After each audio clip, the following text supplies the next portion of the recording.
एक बार फिर से स्वागत है आपको मनीष टीचिंग सेंटर में। आज हम आपको नंबर सिस्टम का एक ऐसा क्लास जो शायद ही कभी कोई एग्जामिनर है जो कि भूल जाता होगा, और उस चैप्टर का नाम है नंबर ऑफ जीरो, मतलब शून्यों की संख्या। अंत में शून्यों की संख्या बहुत ही ज़्यादा मोस्ट वीवीआई को चैप्टर है।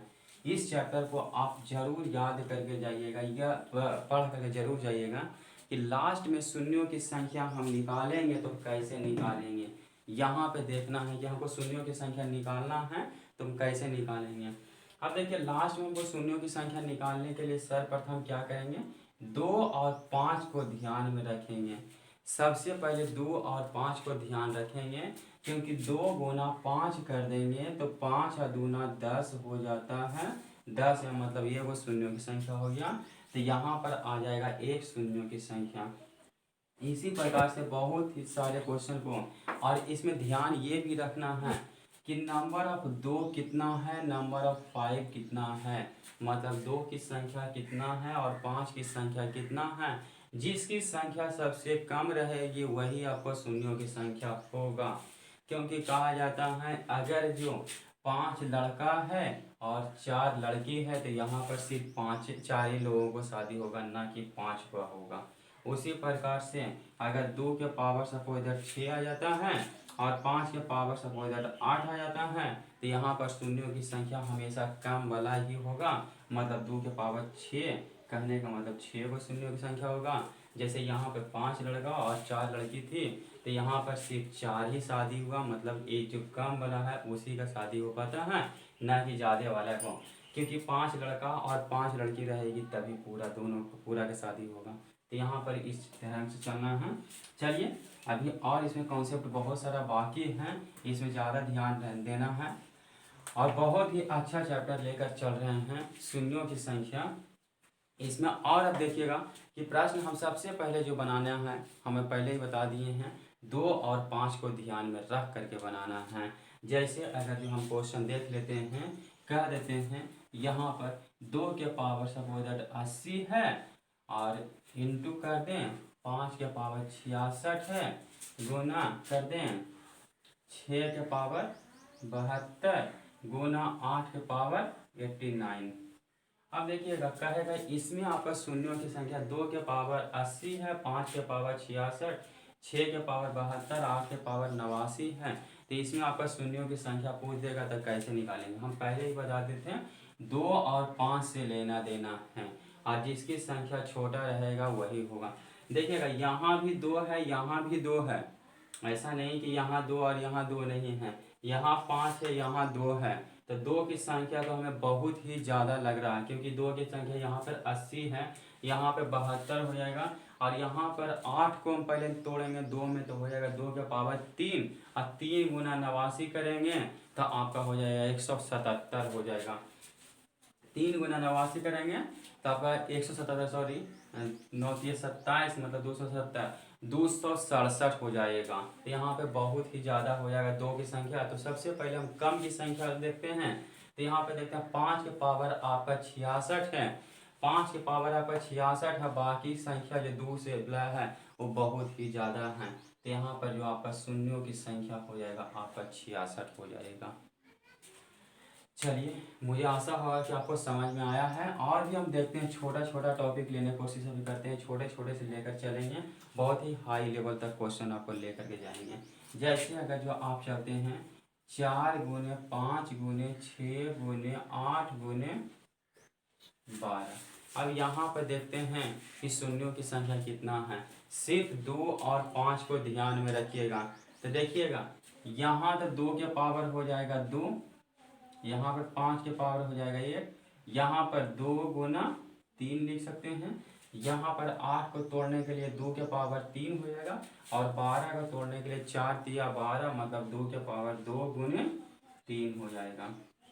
अब देखिएगा यहाँ पर 2 में देखते हैं तो यहाँ 2 ठो हो गया, यहाँ पर 1 हो गया, यहाँ पर 3 का, यहाँ पर 2 का, तो 2 और 3 5, 1 6 और 2 8, तो 2 के पावर हो जाएगा 8 और 5 के पावर हो जाएगा 1। बाकी सबको मतलब नहीं है, 3 आ जाए ये सबसे कोई मतलब नहीं है।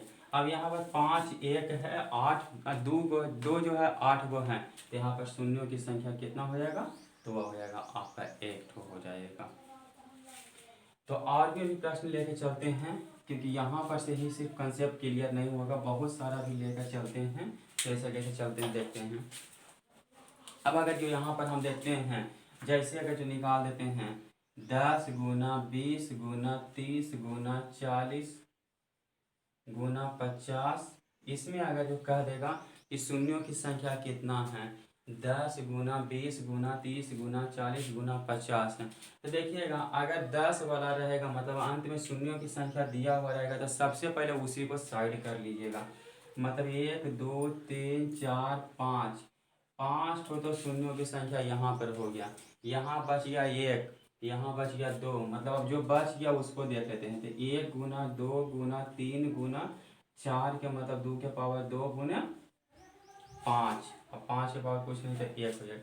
अब देखिएगा यहाँ पर 5 एगो है, यहाँ पर 2 गो 2 है, और यहाँ पर एगो और है, तो 2 1 3, तो 2 की तो संख्या ज़्यादा हो जाएगा, 5 की संख्या कम हो जाएगा, तब 5 का एक ठो है, एगो है तो एक और जोड़ दिए, तब 5 है 1 6, मतलब शून्यों की संख्या कितना हो जाएगा आपका 6 हो जाएगा। चलिए और अभी लेके चलते हैं इसमें प्रश्न, क्योंकि अभी ख़त्म नहीं हुआ है। जैसे हम आपके लिए छोड़कर जाते हैं, प्रश्न है 12 गुने 15 गुने 20 गुने 25 गुने 30। इसमें अगर आप शून्यों की संख्या देखेंगे, अगर इसको पूरा के मल्टीप्लाई करके शून्यों की संख्या निकालिएगा, तो मेरे ख्याल से आपका एसएससी में एक नंबर तो खैर आना ही आना है, लेकिन शायद वही एक नंबर आप प्राप्त कर पाइएगा, और उसमें भी गलत हो जाएगा, संभावना रहेगा।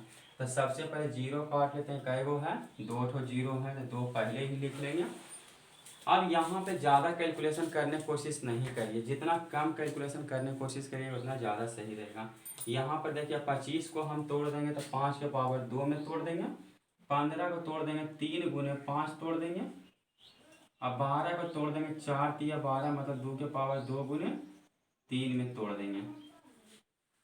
यहाँ पर 2 बचा हुआ था, ठीक है। अब देखते हैं 2 तो यहाँ पर आ गया कितना, एगो यहाँ पर है एक यहाँ पर है, तो 2 1 3, 2 के पावर हो जाएगा 3, अब 5 का एगो हो जाएगा, 2 गो यहाँ पर है एगो यहाँ पर है, तो 5 भी आ जाएगा 3। अब देखिएगा यहाँ पर 2 भी 3 आ गया, 5 को भी 3 आ गया, तो और अच्छी बात है, इसमें हमको कोई दिक्कत ही नहीं लेना है। यहाँ पर 3 और 3 है, मतलब शून्यों की संख्या यहाँ पर 3 हो जाएगा, पहले से 2 है, टोटल हो जाएगा 3 और 2 5। चलिए आगे और लेकर भी चलते हैं, इसमें और भी आप प्रश्न लेने की कोशिश करिएगा, रैंडमली कोई भी प्रश्न लीजिएगा, आपका हर तरह का प्रश्न अब बनेगा। जैसे ये जो प्रश्न आता है, हमेशा ये क्वेश्चन पूछते रहता है कि 1 से लेकर के 100 तक के लगातार प्राकृत संख्याओं में शून्यों की संख्या कितना होगा। कहने का मतलब 1 गुना 2 गुना 3 गुना 4 गुना अप टू 100 तक अगर मल्टीप्लाई करिएगा तो शून्यों की संख्या कितना होगा। कितना लोग इसको याद कर लेते हैं, तो याद नहीं करना है। देखिएगा बहुत ही आसान नियम है, इसको करने के लिए ज़्यादा कुछ करना नहीं है, ये नहीं कि बहुत ज़्यादा कुछ करना है। जैसे देखिएगा हमको सिर्फ सबसे पहले अंत में देख लेते हैं, तो कितना है आपका 100 है।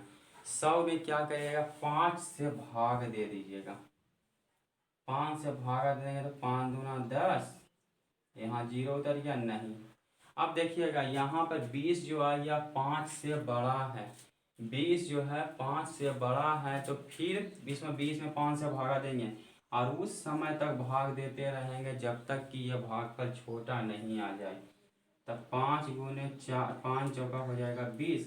अब देखिएगा 4 में आपका 5 से भाग कभी भी नहीं लगेगा, 4 में आपका 5 से कभी भी भाग नहीं लगेगा, तो यहाँ पर नंबर ऑफ शून्यों की संख्या ये दोनों को जोड़ दीजिए, मतलब 20 + 4 कर दीजिएगा 24, मतलब 1 से लेकर के 100 तक लगातार प्राकृत संख्याओं का शून्यों की संख्या कितना हो जाएगा, 24 हो जाएगा। और इसमें भी प्रश्न आता है किस प्रकार से, जो देख लीजिए, जैसे हम कह देते हैं कि 1 से लेकर के लगातार 500 तक में, 1 से लेकर के लगातार 1000 तक ले लेते हैं, 500 नहीं बल्कि 1000 तक ले लेते हैं। 1 से लेकर के लगातार 1000 तक में शून्यों की संख्या कितना होगा, वही नियम अप्लाई करिए। 1000 में सीधे 5 से भागा दीजिएगा, कभी भी 25 से भागा नहीं दीजिएगा क्योंकि उसमें बहुत ज़्यादा लफड़ा आएगा। 5 दूना 10, यहाँ पर 9 उतरेगा, 2 जीरो, 2 जीरो के लिए 2 जीरो। अब देखिएगा 200 जो है 5 से बड़ा है, इसलिए 200 में फिर से 5 से भागा दे दीजिए। से 25 से भी भागा दे सकते थे, फिर उसके लिए स्क्वायर करना पड़ता है, इसलिए उतना ज़्यादा नियम नहीं याद करिएगा। 5 चौका हो जाएगा 20, यहाँ पर एक और जीरो, एक और जीरो। देखिएगा 40, 40 में फिर 5 से भागा देंगे, पानी थी 40। अब यहाँ पर 8 बच गया, 8 में फिर 5 से भागा दे दीजिए, 5 एकम में 5, बाकी जितना है सबको जोड़ दिए। यहाँ 200 है, 40 है, यहाँ 8 है, यहाँ 1 है, 200 है, 40 है, 8 है, 1 है, कितना आ गया 240, 48 है, 49, 249 है। मतलब 1 से लेकर के लगातार 1000 तक के अगर आप गुना करिएगा तो अंत में शून्यों की संख्या होगा आपका 249। और ये क्वेश्चन आपको कम से कम कुछ नहीं तो 5 से 8 बार आपका एसएससी में पूछा है, आपका एमटीएस में भी एक क्वेश्चन पूछ रखा, आपका एलडी से भी पूछ रखा, सीजीएल में, सीपीओ में, सीजीएल का पीटी और मेंस दोनों में क्वेश्चन पूछा हुआ है। आपका स्टेनोग्राफर में हर तरह का एग्जाम में 1 से लेकर के 1000 वाला क्वेश्चन पूछा है। पहले 500 वाला इसलिए नहीं बताएं क्योंकि 1000 वाला ज़्यादा क्वेश्चन पूछा है, तो यहाँ पर बताए हैं। और भी अभी चलते हैं, इसमें प्रश्न अभी और ख़त्म नहीं हुआ है, और भी प्रश्न अभी लेकर चलते हैं। अगला जो प्रश्न है आपका, उसमें कहता है 1 से लेकर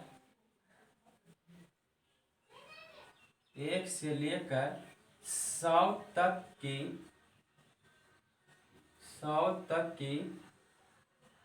प्राकृत सम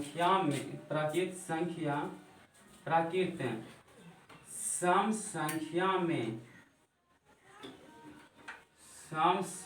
में शून्यों की संख्या कितना होगा, शून्यों की संख्या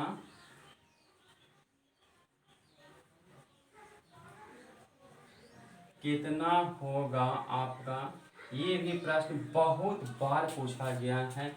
1 से लेकर 100 तक की प्राकृत सम संख्या में, प्राकृत सम संख्या कहने का मतलब क्या हो जाएगा, यहाँ 1 से नहीं बल्कि हो जाएगा 2 से, क्योंकि सम संख्या 2 से भाग, कहने का मतलब हो गया 2, 4, 6, 8, 10, 12 से लेकर के 14 तक में शून्यों की 100 तक में शून्यों की संख्या कितना होगा। तो इसके लिए आपको देखिएगा नियम से ही चलेगा और ऐसे भी बताएंगे।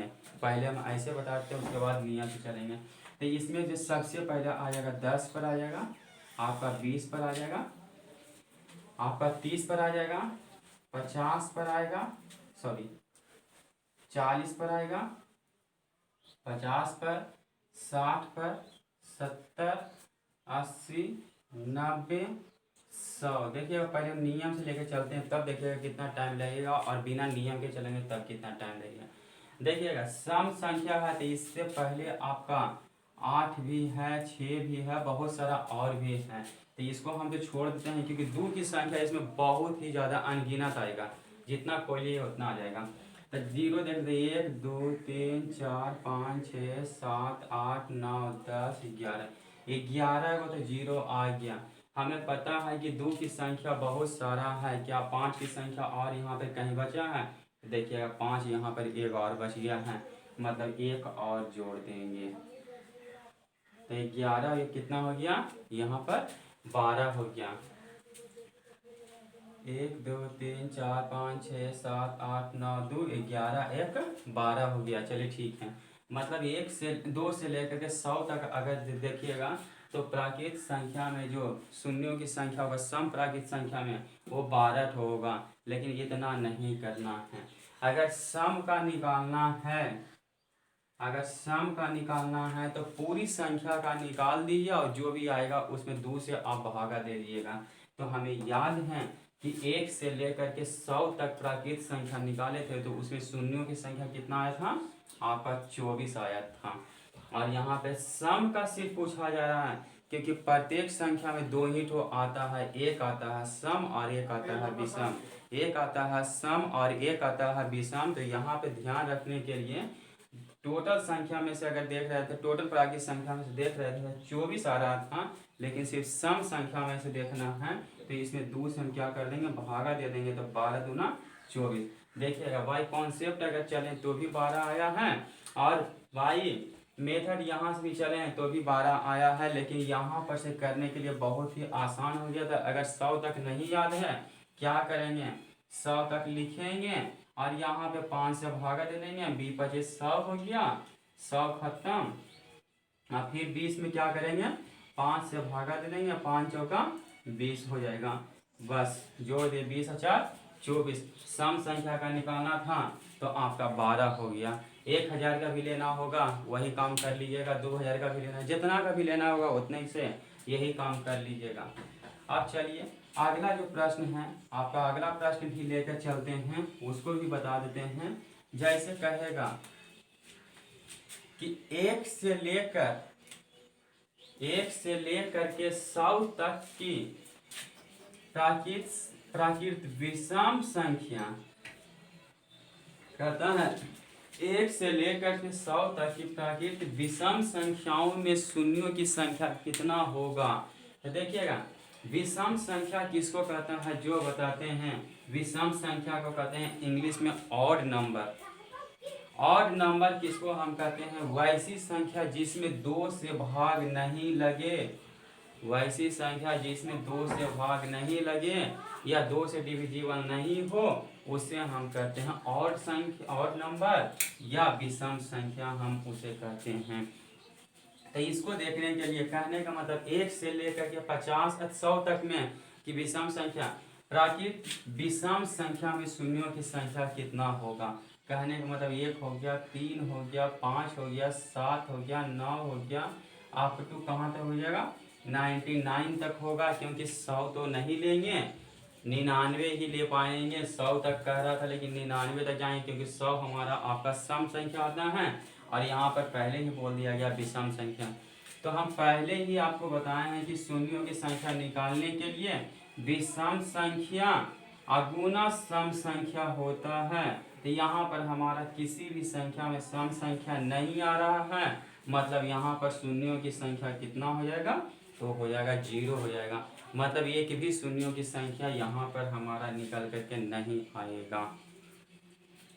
तो शून्यों की संख्या में आज का क्लास बस इतना ही तक रहेगा, क्योंकि इससे ज़्यादा आपका एग्जाम में कभी नहीं पूछा है। अगर इससे ज़्यादा कभी एग्जाम में कोई पूछेगा तो ज़रूर आप मुझे बताइएगा। और आपको एक बार फिर से आपको ज़रूर ये बता देना चाहता हूँ कि शून्यों की संख्या ही नहीं बल्कि एसएससी का जो किरण का किताब है उसे आप ज़रूर परचेस कर लीजिए और वहाँ से बनाने की कोशिश करिएगा। जो भी प्रश्न आपसे नहीं बनता है उस प्रश्न को पूछने की कोशिश करिएगा कमेंट बॉक्स में। और वैसे विद्यार्थी जो परचेस करने में असमर्थ हैं, चाहे किसी भी कारण से, चाहे वो फिजिकली प्रॉब्लम हो या कोई और भी प्रॉब्लम है, मैं उनसे रीजन नहीं जानना चाहता हूँ, तो वो मुझसे व्हाट्सएप के द्वारा भी जो 9060349348 नंबर है मेरा, ये व्हाट्सएप का नंबर है। आप व्हाट्सएप पर भी हमसे स्टडी मटेरियल मंगवा सकते हैं और यहाँ पर से हम यहाँ आपको पूरा दे सकते हैं। तो मुझे आशा होगा कि आपको इस क्लास को देख कर बहुत ही आनंद आ रहा होगा। अगर अच्छा लग रहा होगा तो कमेंट करना ना भूलेंगे। और इस चैनल को हाँ एक बार ये ज़रूर बोलेंगे कि अगर आपको ये चैनल अच्छा लग रहा है तो लाइक कर दीजिएगा, सब्सक्राइब कर लिया और अपने दोस्तों में शेयर करना ना भूलेंगे। बेल आइकन जरूर दबा लीजिएगा, क्योंकि बेल आइकन जब दबाइएगा तो वहाँ पर से क्या होगा पूरे तरह का नोटिफिकेशन। और आपको हम बताते हैं जनरल कंपटीशन के, चाहे मैथ हो, आपका रीजनिंग हो, आपका जीके एंड जीएस हो, आपका इंग्लिश है हर तरह के प्रश्न आपके सामने जाएगा, हर तरह का चैप्टर बाय चैप्टर आपका सॉल्यूशन जाएगा। आपको सभी अलग अलग टीचर के द्वारा आपको तैयारी कराया जाएगा, जिसे मैथ और रीजनिंग मेरे द्वारा कराया जाएगा। जीके जीएस के लिए दूसरे टीचर आए हैं, जीके के लिए दूसरा टीचर हैं, जीएस के लिए भी दूसरे टीचर हैं, इंग्लिश के लिए आपका अंजलि मैम जो एक बहुत ही अच्छे हैं। जब उनका आपके पास क्लास जाएगा तब देखिएगा कि हाँ आपका क्लास कैसा लगा है। लेकिन हाँ, आपको अगर जो आप चाहते हैं सरकारी नौकरी प्राप्त करना, तो आप ज़रूर इस चैनल को सब्सक्राइब कर लीजिएगा, क्योंकि यहाँ पर से आपको मैं ज़रूर आपको पहुँचा दूँगा। जैसे अभी एलडीसी का एग्ज़ाम होने वाला है, क्योंकि कुछ एग्ज़ाम हो गया था, कुछ एग्ज़ाम बाकी है, तो उसका हम पर्सनली तैयारी कराने के लिए आ रहे हैं। थोड़ा सा बस यहाँ पे क्लास धीरे धीरे करके कि इम्प्रूव हो जाए, क्योंकि यहाँ पर थोड़ा सा वीडियो भी बनाने में, जिसे दूसरी जगह पर से अपने क्लास से नहीं बना रहे हैं, दूसरी जगह से बना रहे हैं, तो थोड़ा सा काफ़ी ज़्यादा डिस्टर्बेंस की भी सामना करना पड़ रहा है। लेकिन हम लोगों को जहाँ तक न्यूज़ यही है कि 8 तारीख से 8 जून नहीं 8 जून से बहुत सारा मतलब लॉकडाउन में छूट दिया जाएगा। तो यहाँ पर से हो सकता है कि आपका इम्प्रूवमेंट बहुत ही आ जाएगा। तो वीडियो को ज़रूर देख लीजिएगा, आप अपने दोस्तों में शेयर करिएगा। Thank you for the watching of this video.